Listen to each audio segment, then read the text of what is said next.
Hi guys, may gagawin na naman ako, isang PENSONIC LED TV. Ang problema niya, black screen lang. Yan no. Pero bago ko gagawin, mag-subscribe muna kayo.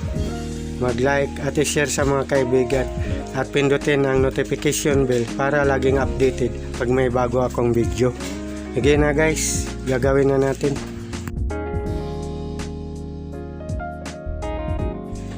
Model number LED H08.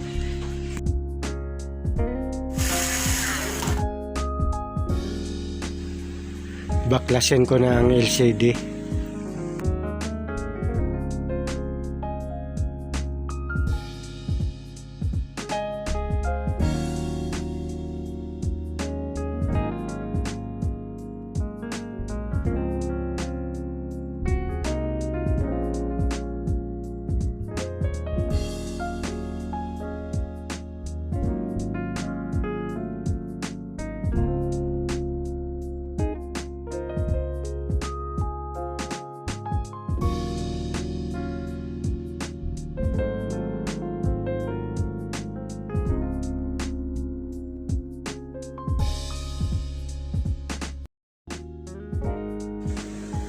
Ang mga LED guys, 6 volt man o 3 volts, kaya na testerin itong analog tester.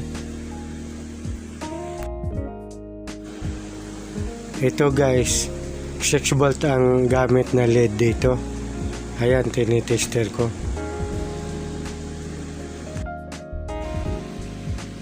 Sa mga technician na hindi pa naka-encounter na mag-testing ng 6 volt na LED gamit ang analog tester, ipapaalam ko sa inyo, pwede niyong gamitin ng analog tester sa pag-test ng mga 6 volt na LED. Puro 6 volt ang mga LED na tinitesting ko dito guys.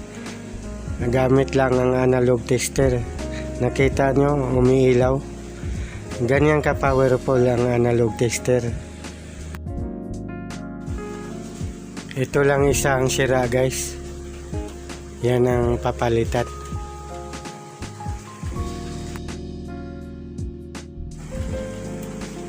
Ito ilalagay natin guys. Stacking lang.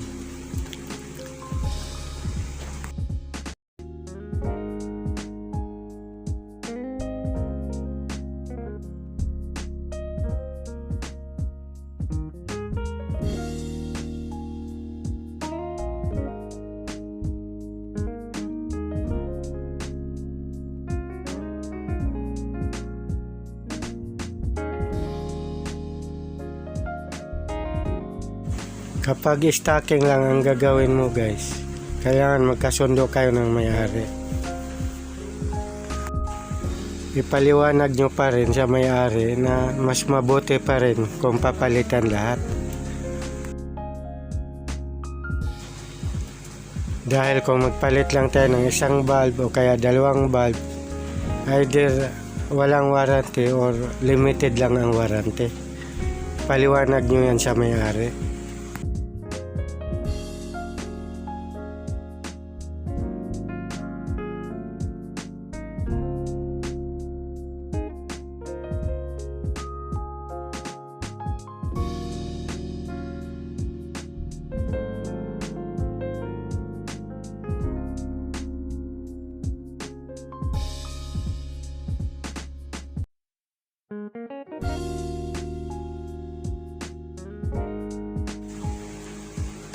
Ayan na guys, naikabit na natin yung isang bulb.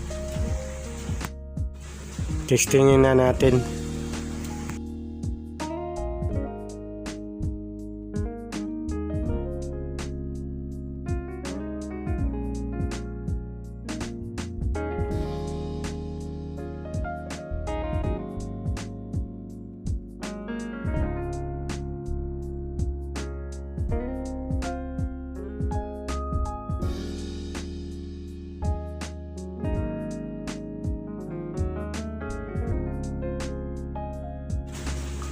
Testing. Okay, ayos, tagumpay.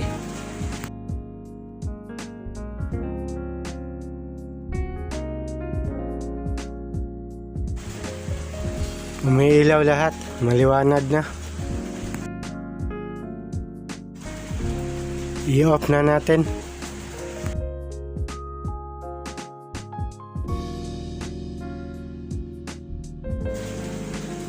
Ikakabit na natin ang diffuser plate.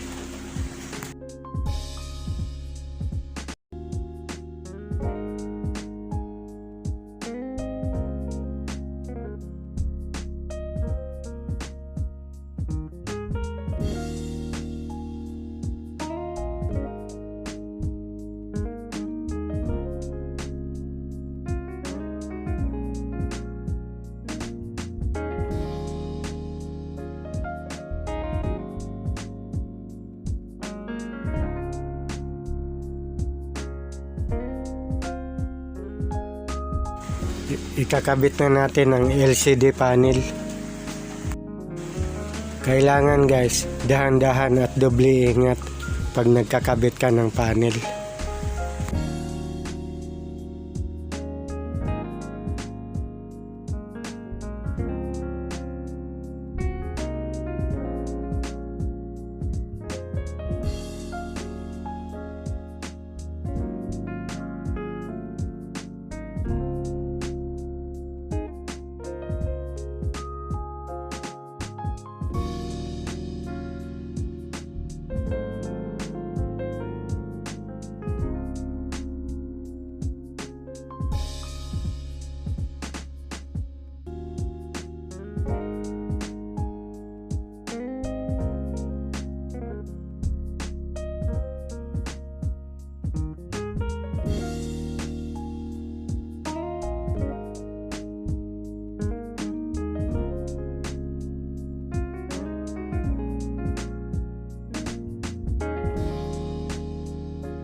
Na-install na ang LCD panel.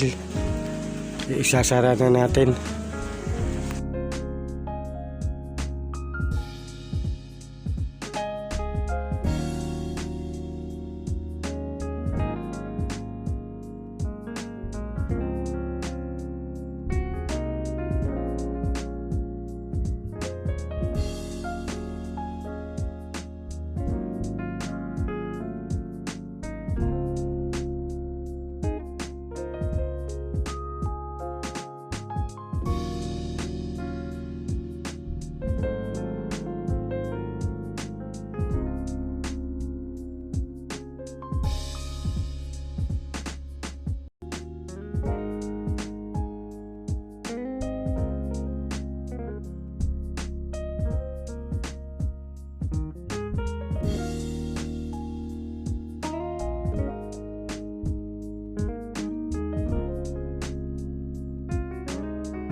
Final testing.